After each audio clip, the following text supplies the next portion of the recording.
How to read literature like a professor. There is nothing wrong with reading literature strictly for enjoyment, but if you are interested in achieving a deeper level of understanding, you could try reading literature like a professor might.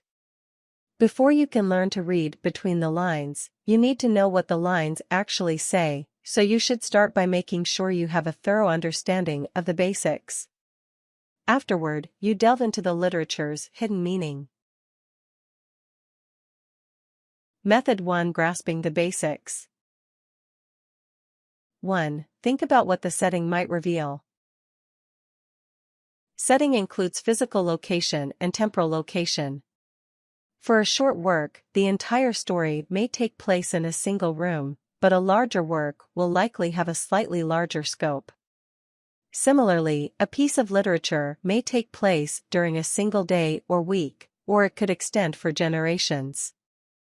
The setting will carry various implications. For instance, the U.S. South in the 1950s will be more racially tense than a story taking place in New York City during the 1990s. 2. Meet the characters.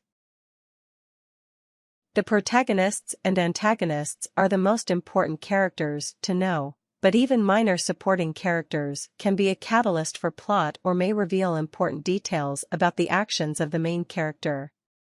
Know the relationships between characters as well as the character names, since names are occasionally symbolic in themselves. 3. Identify the story's point of view.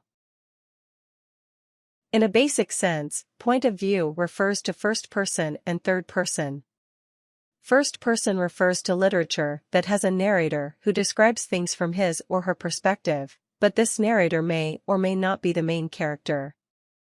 Third person can be omniscient, in which all the details of the story are accessible, or it can be limited, in cases where only one or two characters are followed while the other's actions and thoughts remain a mystery. 4. Know who the conflict is against. A conflict can occur between two characters, between a character and a society, and between a character and nature. Also identify how that conflict was resolved and if there were other ways to solve it. If there were other ways, speculate on how a different course of action could have changed things. Method 2: Digging for deeper meaning. 1. Try to relate to the story. A good way to determine what a story really means is to determine what the story means to you, as a reader.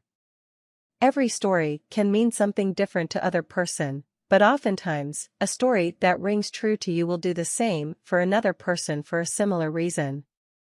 For example, a work of literature in which a boy's beloved dog gets killed may relate to you especially well if you once had a dog that was also killed, but anyone who has experienced the unexpected loss of something or someone held dear can relate to the sensation of loss. 2. Figure out how the story relates to the human experience.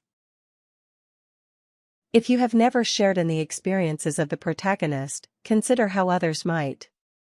For instance, you may have had a peaceful childhood, but a work of literature about an adolescent struggling to grow up in a turbulent environment or broken family is usually designed to speak to the coming-of-age process as a whole, not just to those who have gone through similar experiences.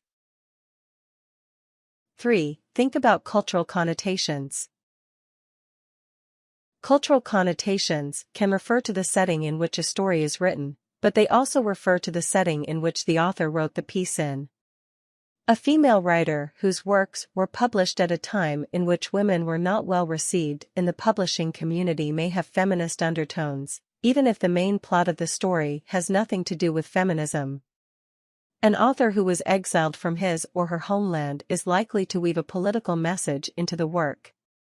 The author's circumstances often tint the work of literature itself, regardless of whether or not the work is supposed to be focused on a particular circumstance. 4. Identify the main character's quest or struggle. This relates to conflict, but goes a little deeper. Ask yourself what the protagonist's conflict really means, and clue yourself in by drawing on classic story patterns. A boy who gets into a fight with his rival over a girl is at odds with his rival, but he is also playing into the basic pattern of the hero, the good knight, the prince, the cowboy with the white hat, the superhero, facing off against the villain, the bad knight, the sorcerer, the cowboy with the black hat, the super-villain. Adding a love interest into the battle is another common aspect of the quest. 5. Pay close attention to the imagery used. Imagery refers to any sensory detail in the work, including visual, auditory, olfactory, taste, and touch. An author may not mean anything much when describing the way a certain chair felt, but then again, he or she could use those details to draw emphasis on an underlying theme in the story. A soft chair may not mean anything, but if the protagonist has recently lost her grandfather and sits down in his old recliner, noting that it makes her feel soft and warm, the sensory detail suddenly takes on new meaning as it indicates her present state of mind after losing her loved one. 6. Consider the mood or tone. The tone of a work refers to the mood or atmosphere created. Word choices can indicate tone.